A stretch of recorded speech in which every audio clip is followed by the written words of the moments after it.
Hello, hello, and welcome back to day 2 of Sinister CyberCon. I hope everybody's loving the panels, and I hope everybody's going over to sinistercreaturecon.com and checking out the vendor hall and spending lots of money there. But if you're here for the panels, I've got an amazing panel for you today. I've got the reunion of the masked killers from Your Next. Starting off with the Tiger Mask and the writer of the film, Simon Barett. Simon, Hey. welcome, welcome. How are you doing today? Oh, good, good. Very Good. interested to see what this is. Oh, everybody's been enjoying this fun experiment. This is the second time that we've done it, and we've absolutely loved getting to talk with everybody that we might not usually get to because of distance sometimes. Oh yeah, I'm super big on not leaving my apartment. So yeah, this works pretty well for me. I'm going to go out on a limb That's and say pre that 2020. I want that to be sticks clear. with a lot of writers, I'm pretty sure. Yeah, yeah. Uh, My lifestyle was unaffected by the pandemic. I'm sorry to say. Um, oh. Next up with us as well, the Lamb Mask, LC Holt. LC, are you in here? What's up, buddy? What's up? Hello, hello. My pleasure to be I here. have a feeling that we're all of the Shiny Head Club. Is that correct here? I just got done doing a martial arts class, so that's why I'm sweaty. Oh, okay. What's your excuse, Collins? No, you actually are looking clean and dry, my friend.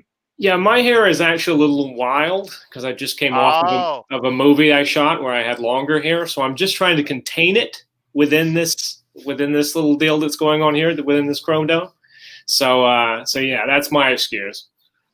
And of course, Lane is nowhere. We don't know where Lane is, which is, I feel like, very traditional. I'm going to assume that Lane, our Fox Mask, is just going out there and finding some other victim.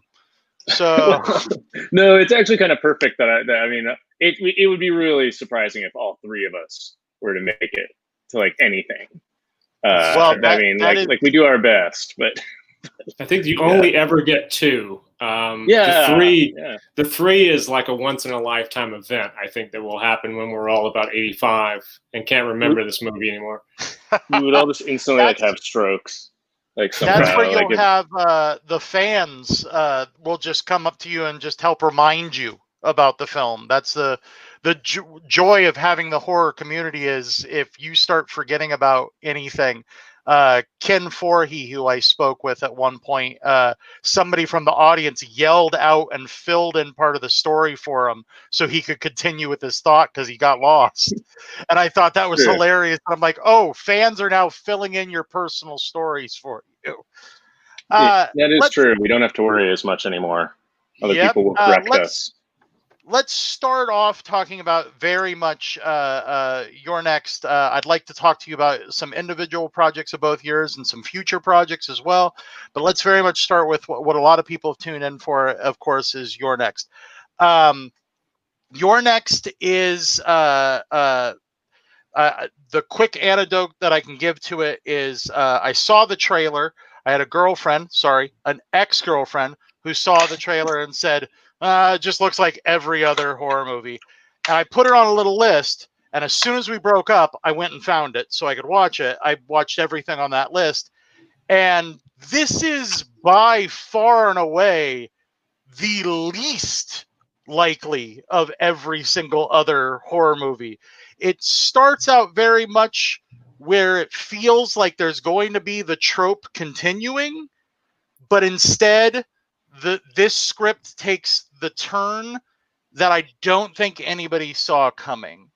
Simon, as the writer, what was your process? What was the idea that started this script specifically? Elsie, do you remember how I used to answer that question like 7 years ago? I feel like I had it down really well. No, I mean, I can kind of answer this. It's weird to talk about this now in 2020 because, I think at the time we were kind of responding to a cinematic trend that's largely been forgotten. But like following Eels and The Strangers, and to a certain extent like Inside and Martyrs and those kind of wonderful French New Wave horror films. but particularly The Strangers. There was kind of this like glut of home invasion thrillers, and in the kind of late aughts, talking like 2007 to 2010 here about. So as usual, Adam Wingard and I were right on the cutting edge of like that trend being over. And like, but Adam, because Adam kind of, Adam had lived kind of out in the country, in Alabama, and he kind of had like he always wanted to do a home invasion movie, and after we did kind of our serial killer movie with Lane, A Horrible Way to Die, which sold for enough of a profit that we were able to get a slightly bigger budget for your next, still well under $1 million, but sizable for us, I was really trying to think of how to deliver what Adam kept requesting of me, which was this like highly technical home invasion thriller. But I was just like, well, I can't outdo Inside and The Strangers, it was actually Colin Geddes who programs the Midnight Madness series at the Toronto Film Festival, or who used to. Peter Kaplowski's since taken that role. It used to be Colin's assistant. I think my earbuds are dying. I might have to switch mics and do that real quick. I'm sorry about that. I was in a class. But if that happens, I'll be really quick about it. But whatever you need to do. Basically, he said that he was receiving all these screeners for Midnight Madness that he described as films in which women are tied to chairs. And I knew like instantly what he meant. It was this notion that like home invasion thrillers really hadn't evolved since what Michael Haneke was satirizing in Funny Games, back in 1997. This kind of cruelty for the sake of shock value, but it had gone to a place that was feeling not cathartic of anything, but just kind of punitive. And I was like, well, how would I do a home invasion movie that really doesn't have those torturous elements, like no threat of sexual violence, because I personally just don't find that enjoyable in a film, unless you really have something to say about it. In which case, obviously there are great films that have tackled that subject matter, including recently, but I didn't personally feel qualified to write one. And I think that's a question you should examine if you are writing one. And so I was like, I just want to do something fun, that makes people applaud and cheer. Right after the premiere of A Horrible Way to Die, I got really drunk and attended the premiere of our friend's film, Insidious. James Wan and Lee Whannell were kind enough to get me a comp ticket. So I went straight from the premiere of A Horrible Way to Die to this giant premiere of Insidious, where the audience is basically like, on their feet in rapture because of what they're seeing. Compared that with the muted, depressed response that had greeted our film. And I was sitting there like, I want this, and I started thinking about like Home Alone, and how Home Alone, which was obviously riffing off Straw Dogs, but how Home Alone took what Straw Dogs did and found a way to kind of, subtract like 99% less rape, and and like a couple more like the traps aren't quite as deadly, though they really actually are. But we'll play it for laughs. I'm sorry. Actually, if anything, they're more deadly in Home Alone. Yeah, the blowtorch and the paint can in the face. Yeah, I mean, Peckinpah would have taken that in a different direction. But that really kind of was it. Is like what if we did Home Alone, fairly seriously with a female protagonist? Because I thought that was a kind of interesting entry point, and make her kind of feel like the outsider of this rich family. Because Adam and I both came from very working class backgrounds, and kind of had a chip on our shoulder about trying to get into the film industry, which is largely populated by rich kids, because that's what affords you the ability to pursue this career path, as we all know. And so you always have that kind of chip on your shoulder. If and we really wanted to make like a film that was kind of about class, but also was really kind of funny, and just had a good time with it. And it really was like Home Alone was such an inspiration, that I kind of feel like as long as I followed that kind of sense of spirit, I couldn't go wrong. I'm lucky enough and privileged enough that I've introduced this film to many people where they just hadn't seen it yet, and a lot of the audience that I show it to very often is female, and you get to the moment where Aaron takes the lead. And just like what you were saying about hoping to hear the big applause and everything, I'm in my living room and my wife and roommate cheer at the top of their lungs just in our living room, because it's such a diversion from the norm that they're unfortunately used to seeing.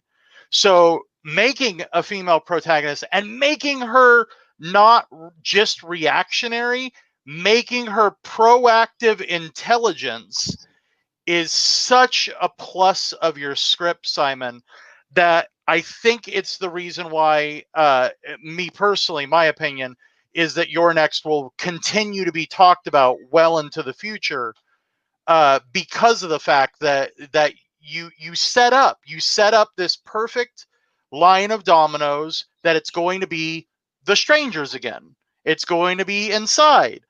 And then suddenly, and I loved that it was pointed out, and I want to know if this was an Adam director decision, the actress who played Erin decision, or if this was in the script. So the arrow gets shot, we turn around, and the family starts panicking. Out of the corner of the screen, you see the only one drop to the ground is Erin. Everyone else is just flailing about. Was that always in the script? Was that a director looked at that scene and went, I want to do it this way? Or was that an actress suggestion? I'll just assume, I mean, it's hard to remember. The honest truth is, I truly have no recollection of whose idea that was. The way a lot of those moments with Sharni Vinson, who wonderfully played Erin, and really, her audition for that role so much shaped like our understanding of that character and changed so much about the film, including kind of notoriously the fact that at the time her character died at the end of the film. That's the way I'd originally written it. And because the joke was with the axe set up in the door, I was a big fan of And Then There Were None. And the idea was if the cop shot her in the head, walks inside, gets the axe in the face, the police would find 16 dead bodies in these two houses with no explanation whatsoever, and like urinets written in blood on the wall. And it was kind of like, that was kind of the joke, is that like there would never be like any understanding of what had happened, but it was a kind of mean-spirited joke. I wouldn't say Agatha Christie's And Then There Were None is necessarily like a humanist work. She was a very misanthropic writer, brilliantly so, and certainly that book reflects her, her attitude towards humanity more so than maybe anything other than the murder of Roger Ackroyd. And so witness for the prosecution, perhaps. Yeah, Well, actually, I really like. Yeah. Anyway, but yeah, and like for me, that like those moments of how should Erin react. We like Sharni and I would talk about it usually at like the beginning of the day, and then like usually it was kind of like she'd be like, well, I feel like I should do this, and I have been studying at the same martial arts school now for almost 20 years, and I do have like teaching certificates. So we would talk occasionally about but Sharni also had self-defense experience and boxing experience. So we were always kind of trying to think of like, well, what's like, an arrow flies through the window. What would Erin be trained to do? And trying to find the reality of those moments. Because we wanted the film to be silly and comedic, but something Adam and I talk about constantly is there has to always be a recognizable reality to the character's behavior. Either you establish the rules and tone of a film, and then I can understand why characters are behaving absurdly. Maybe a killing of a sacred deer being kind of like somewhat of a... Actually, maybe that's an example of the opposite of what I'm talking about. Okay, actually, Dogtooth, Yorgos Lanthimos's, 2 films prior. That's a good film where I understand why everyone in that movie is acting like a complete weirdo. But otherwise, I kind of want to understand why people are acting the way they are. And if anything, I want the characters on screen to be smarter than me and ahead of me. And that was kind of the idea with Erin, because what's the most frustrating thing about home invasion films, right? They don't lock the door. They knock the killer out, drop the weapon, run away. It's just like you're sitting there just like it's manipulative and it's insulting. The film thinks you're stupid. If you see a movie do that, that movie thinks you are stupid. And you should be angry at a film insulting you. It is manipulative. It's manipulative. The film wants to achieve its goals, but it doesn't want to do it in an intelligent way, so it insults your intelligence. Yeah. And we always were like, we should assume that our viewers are smarter than us. We're dumb as shit.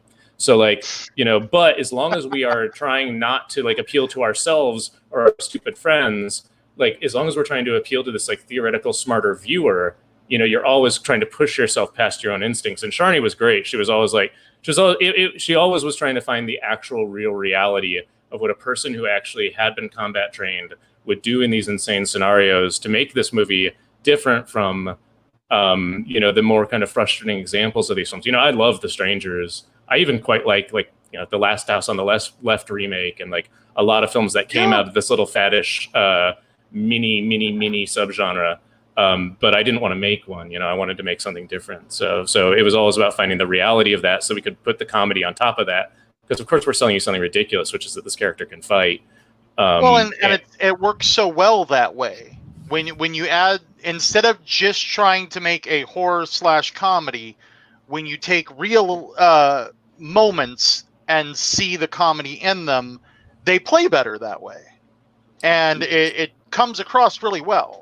The trick is the film should never wink. I mean, it would be very easy, especially LC's work in the film. I mean, he steps on the board with the nails in it. I mean, it's straight out of Home Alone. And then you fall down and you're kicking you're trying to kick. I mean, there's broad physical comedy in your next, but like the film itself never breaks character and winks, and the actors never break character and wink. Like there's never there's never a sarcastic quip. There's never a moment where like the characters are like, yeah, that happened. And, it's like, no, everyone acts relatively like a person would act. And then on top of that, we add the absurdity and comedy of these circumstances. I would like to flatter myself that there's some like funny dialogue in there. But again, like SC's character just saw his brother murdered and is having like a very realistic experience over the course of the film. And we talked about how we always wanted that to feel real for what that character's emotional journey would be, even though we're playing it for laughs. But it wouldn't be funny if LC played it funny. You'd just be you'd be confused. You'd be like, who is this character and why does he feel this way? Yeah. Well, absolutely. and LC, your performance at that moment is very. For me, the first time I watched it, it was this very shocking moment that yes, you're rooting for the hero. Yes, she's killing the bad guys. Yes. Oh shit, they're connected. They're not just a random pile of mercenaries or random pile of killers. They're an actual family unit. And how is this fight going to go now? And I want to know, as an actor, the performance that you gave there, what was it? Was there a direct tie-in that you wanted to bring these the two brothers, as far as so much reads on your face that it was just so shocking out of nowhere in this film? Yeah, well, I mean, that was the thing that I liked about the script when I read it originally, was it was like you understood the characters. There's a lot of kind of a tendency in these sorts of films when you have mass killers for them to just grunt and groan and kind of just not have a non-performance, or appear to be a mannequin wearing a mask. And the cool thing about this particular film was that, my character had a name beyond Lamb Mask, which you learn in the story. You learn his background. You learn that Simon's character was his brother.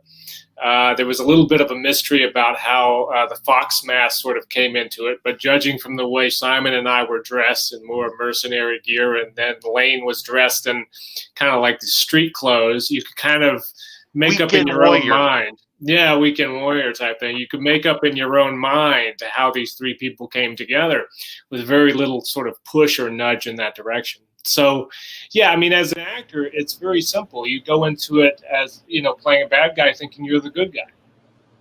Yeah. And that's always, and if it's well written and the character, you can understand his motivation, which in this, you very clearly could understand his motivation, in so much as you could say, okay, if this guy was in the Vietnam War, he'd be the kind of guy that had a necklace of ears, Oh, He's yeah. the guy that enjoys that lifestyle. He's born to be a mercenary, but he's also very, very sort of set. I mean, when he has a plan, he follows the plan. Then Sharni kills my brother. Well, the plan goes to hell, and his sort of downfall, his kind of the fall of his arc near the end of the movie is that he just loses sight of the objective. Yeah. And then he fucks himself over by getting too emotional about what's going on. So to me, it was very clear. I don't think I've ever been so clear about a character that, certainly not up until that time, had I been so clear about why a character was doing what he was doing, and when I read it, that I had not just completely understand what this was. You know, sometimes I have questions about why this and why that. There was really, it just came to me. Now, I don't know what that says about me, but it certainly just came to me in a way that was like, yeah, he makes sense. I get it, totally. Well, that says a great deal about the script, but it also says a lot about an actor to be able to. I'm just from talking with you, I'm assuming you're not a killer. So it says a lot about an actor to be able to look at that and find the connection in somebody that is so opposite, so different from you. Yeah. Well, yeah. I mean, to me, that's all a part of it. I'm not there when I'm acting. I'm not there to rewrite the script or to direct the movie. I'm there to take what's on the page and interpret it to the best of my ability and play. So I've always thought of, the cast of a movie, and this goes to the crew as well, as being like an orchestra. You have to play your instrument and your notes per what the sheet music says. And if everybody plays their notes correctly, you got a symphony. So that's sort of how I approach anything I do as an actor. I just want to know, how can I best serve this orchestra, and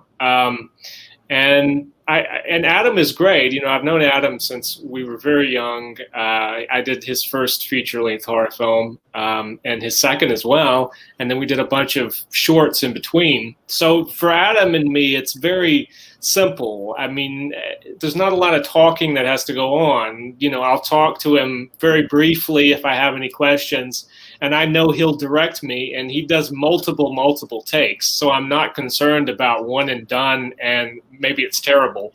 And then he also edited the film, which he did for many years with his own material.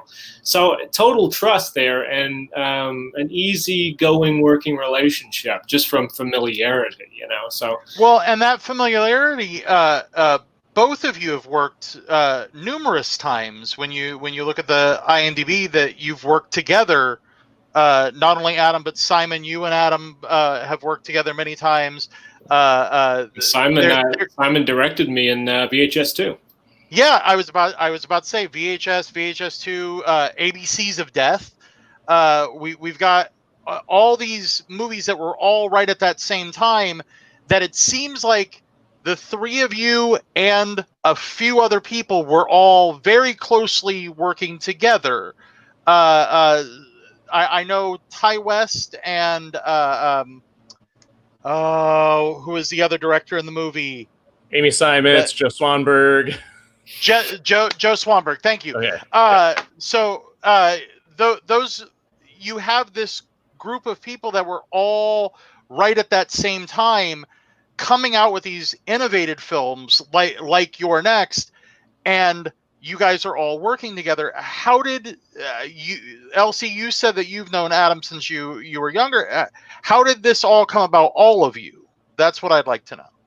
Well, it came about slowly over time. It's weird how stars align sometimes. I mean, I met Adam when he was auditioning for his first film, which was originally supposed to be shot on DV. E.L. Katz, who's now a writer and director in his own right and producer, was the writer and producer of that. Adam and E.L. had gone to film school together down in Florida.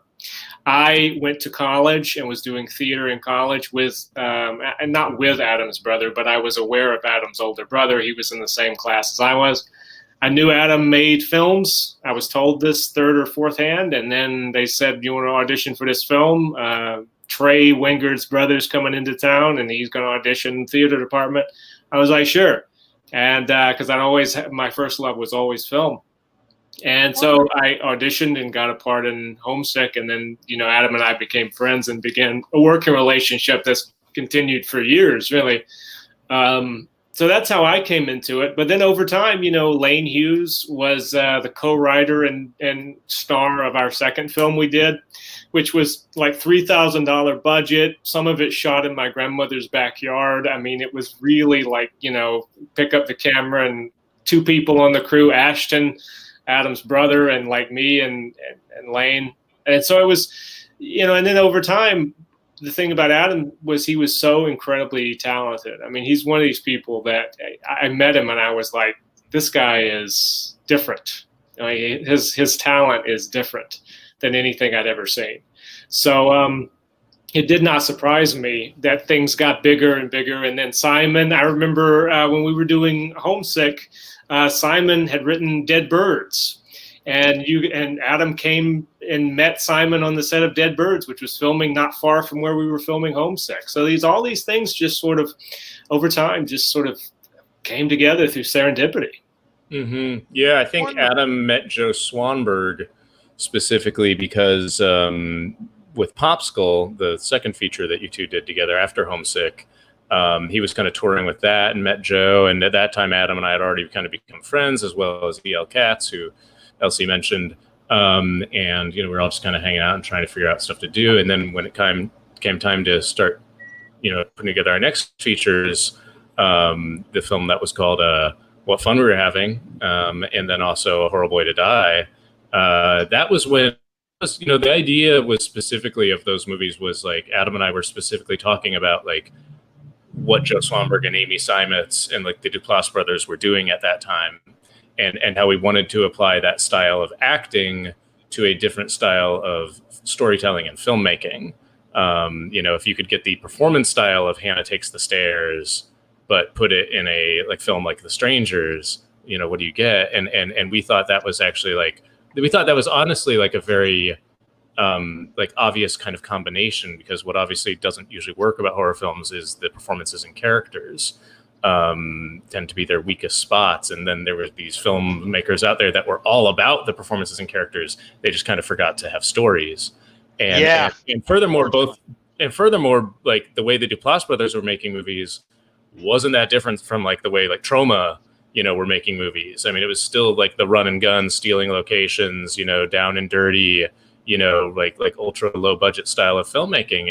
And so, so we thought that was really compatible. And that's how we got connected to like Amy Seimetz and Ty West. Ty West we knew just through like horror filmmakers. I think EL was closer friends with Ty, but just like kind of put us in touch. But Ty just kind of makes very similar movies, and put us in touch with like Larry Fessenden for Your Next and stuff like that. And yeah. One of our wonderful sponsors of Sinister CyberCon, Kathy Barker, wants to know, how were the masks chosen? Because they actually made for great accessories to her wedding. And I've seen the photos. Yes, she had your masks at her wedding. Oddly not the first person to do so. Really? Definitely in small company. Yeah, Colin Geddes actually did his wedding dance wearing Your Next mask to Looking for the Magic.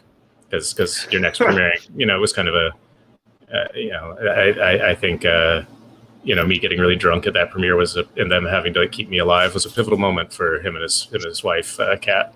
But at any rate, the masks. I mean, so in the script, so something LC was talking about a little while ago that actually this kind of dovetails nicely with was this notion that like is silly and heightened as some of the characters were and are in Your Next. We wanted them to all be real people. So again, I actually kind of feel like we were like a little almost ahead of the time with like who these characters are as kind of these like militia guys kind of without a war, like ex-military guys that are kind of like, yeah, we're kind of professional killers, but like kind of we just talk about that like as we drink outside like a bar or something, and like and but if you pay us money, we'll really do it.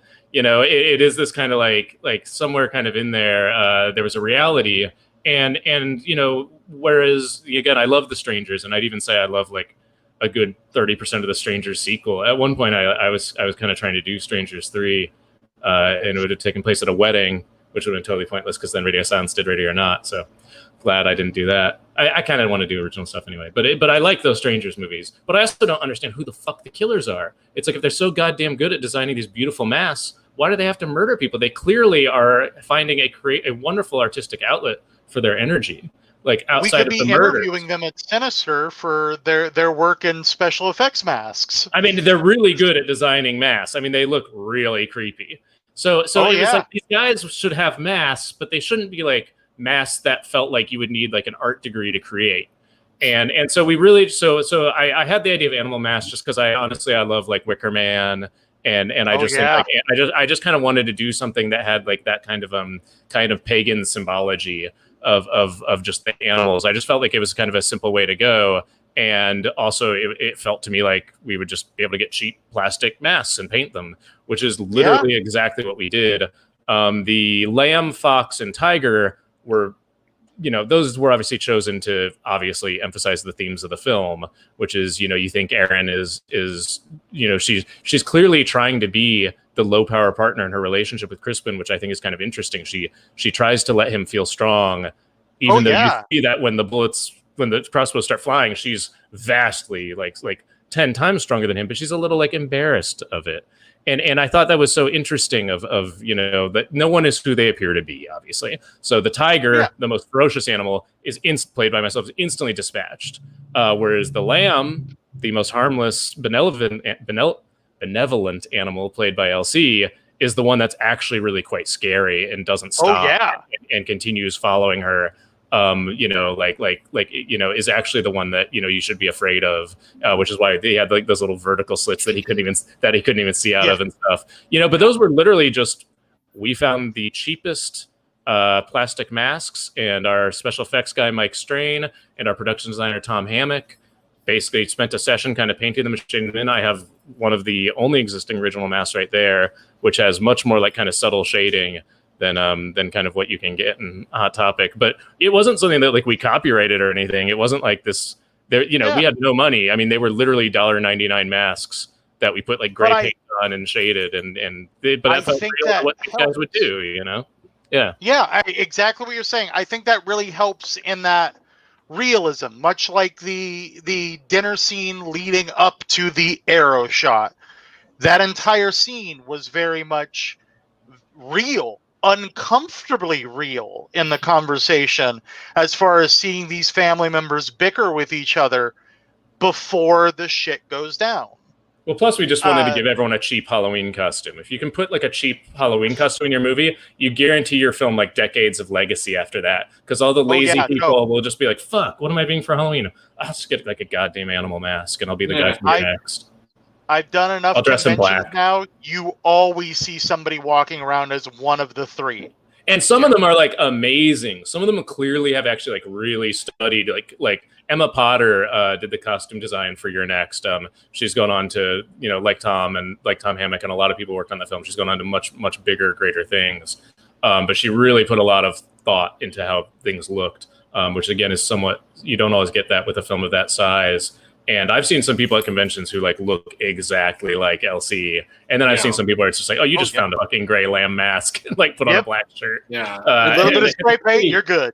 Yeah, it's pretty amazing. Yeah, because I've done several, quite a few conventions at this point, and how creative people get with it. Like one of the most creative things I had was a guy came over to my table with a board that had nails stuck in it, and I was like, what the hell is this? He's gonna hit me with this fucking. And he comes over, and I look at it, and I'm like, "It's perfect." He took a frame of the movie and paused it, and just created the board that my foot goes down on. He literally spaced the nails where they belong. They were all crooked the way that they were crooked in the movie, and like the one I stepped on had like fake blood on it. And he wanted me to sign it with like a red paint pen, and I was like, "Man, this is the most." And then the same guy had steak knives. And he gives me these steak knives, and he's like, "Would you sign these?" And I'm like, "What the hell is this?" And then I remembered, well, she puts one in my crown, and I was like, "Oh, okay, yeah, I gotcha." Yeah, people get really imaginative with this stuff when they really get into the movie. It's amazing. I love cosplayers. I absolutely love them. Now, I also want to talk about because both of you are not only acting, writing.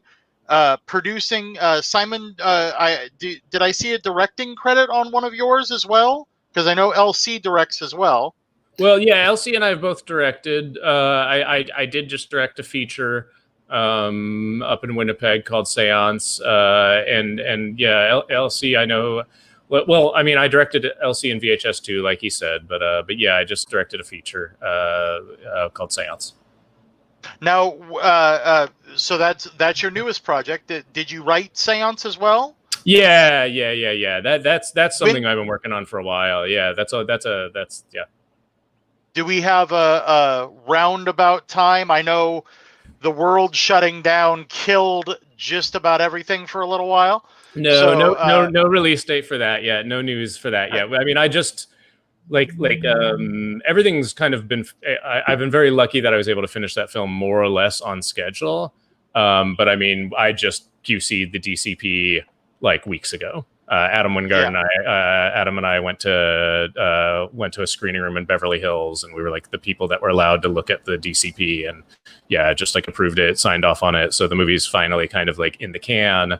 And there were no delays. I had no reshoots, nothing like that. It all was like on schedule and on budget. But yeah, we have no idea of where we're showing it or how to premiere it or how to sell it. Like, I mean, we're figuring it out. We have no idea when we're leaving our houses again. So yeah, like, no, I mean, I have reason to be very confident that people will be seeing Seance soon, and ideally in a good way. But no, unfortunately, no concrete news yet. Okay, now Elsie, you've got some projects that you just finished up as well. What is it that you've got in the pipeline here? Well, I mean, on the acting side of things, I just shot 2 films back to back this fall. I shot a film called Butcher's Bluff down in Texas, in Bastrop, home of the Texas Chainsaw Massacre, where they shot that film. And then right after that, I shot a movie called On Location up in the tri-state area, Ohio, Indiana, Kentucky. And both of those films are horror films. A lot of fun to get back into the saddle and working after COVID and everything. And then, like, beyond that, I have a film that I wrote, co-produced, and am co-starring in called Time's Up, a slasher film that shoots in January. Director Corey Norman is doing that. He directs Is Felissa Rose in that? Is that what I read? Felissa is in it. Myself, Damien Maffei, Dave Sheridan, David Howard Thornton from Terrifier. Yes, Terrifier. So it's sort of a conglomeration of many horror film killers, you know. So it's really a lot of fun. But this is the first film where I've really been a producer on a budgeted movie. And it's quite an experience. We're right in the middle of pre-production now, and we're shooting up in Portland, Maine, like I say, in January. So it's gonna be a blast. I'm really looking forward to it. But yeah, I've been pretty busy near the end of this year once things started to open up again and get rolling. Yeah. Now, Simon, I've seen a couple interviews with you that you talk about not reading screenplays but reading stage plays. Is that correct? Well, I mean, I don't read any scripts really for fun. That's like a quote. I think what you're referencing is when people ask me like what scripts they should read. I generally guide them towards stage plays. I generally am like, if you understand screenplay format, that's 90% of it. And then if you're looking for actually creative guidance, I do think you're better off reading stage plays than a lot of scripts most of the time, just because they have a different approach to dialogue rhythm. And I personally think more can just be gained from that. I do want to be careful though, because obviously that can kind of sound a little pretentious. I mean, if it's just a tricky thing, because people are like, what script should I study? And I could say like, The Thing by Bill Lancaster. Yeah, you should go read that script. It's a great script. But it's also like, you've probably seen The Thing, right? So I always kind of am like, have you read like Frederick Dürrenmatt or Nikki Silver, or just like any even Sartre and Camus wrote like these like stage plays that are way more digestible than their like actual books. And I think there's a lot like Tracy Letts, like by just reading a Tracy Letts play, I get a better understanding of kind of how to really write dialogue and also not waste time. Well, and I loved specifically that quote for that reason when you were talking about writing of dialogue, because the technical side of things you can learn, you can see the format, but if you want to read the dialogue, you can go watch the movie instead of the screenplay. But the stage play that gives you that sense of dialogue. Elsie, when you write, how is it that you approach the scripts? Do you look at the story first, the dialogue first, the characters first? Where do you go? It depends on what I'm doing. If it's prose, something, because I did a short story collection last year called Grim Grimoire. I write prose very differently than I write screenplays. Obviously, I approach it differently in terms of what I think about first. Either way, I'm pretty character driven. But with a film, because of the time restraints, because it's such a shorter piece, and the ultimate goal is to make a movie that is not 5 hours long, there is a certain plot element that I like to play with in screenplays. I like to emphasize the plot, but at the same time figure out elegant ways of interweaving things that you wouldn't necessarily see in that kind of film. Say like a slasher film like Time's Up we're doing. It's a very character-driven piece, and it has a lot of layers that you would not necessarily think you would find in a slasher film. But it is also very important to me that it's like a roller coaster ride of a plot. So that sort of thing is fun. But in terms of like prose writing, usually I'm what they would call a pantser in a way, in so much as I kind of come up with, I know it sounds weird. It's like, that always sounds to me like somebody should be pulling something down. But, But, just in terms of the sense that I don't outline the book from beginning to end, I just kind of go through it and figure it out. Very different with a screenplay. The screenplay, I pretty much know how it's going to end, and I know all the big beats, and I might find things as I go. And plus, you're going to rewrite the thing 30 times anyway, But so you can. But I'm much more structured in screenplays than I am in prose, and I think one helps the other, at least from my opinion. I think my screenwriting got better when I wrote prose, and vice versa.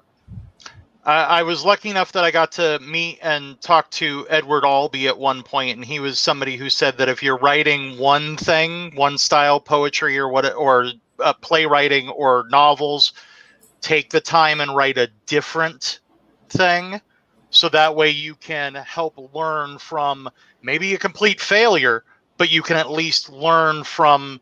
If you're writing a screenplay only, try writing short stories. If you're writing only stage plays, try writing songs. It's a way to push yourself beyond what you know, and sometimes it's a total failure. He's flat out said, "I never want my poetry to ever be seen."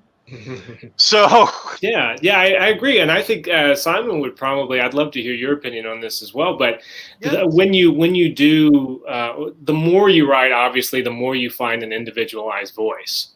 And I think that's one thing that a lot of writers don't put the time into. Is the more you write, the more you learn how you like to write a story, and then it becomes this personalized thing, where you can look at the movie or the book or the short story at the end of the day, and you can go, no matter who else existed in the world, this would not have existed had I not been born. That sort of thing, and that's the ultimate goal for me as a writer and as just a creative artist in general, is to create stuff that is so personalized. You could go, well, that was an Elsie Holt story, or that was an Elsie Holt performance, and not just be imitating somebody else or being derivative of somebody else. Obviously, everything is derivative to some extent. I mean, realistically, but there are things that I think. Old phrase, there's only 12 original stories, or right. Whatever that, which was a hackneyed expression when it was first said, and it still is.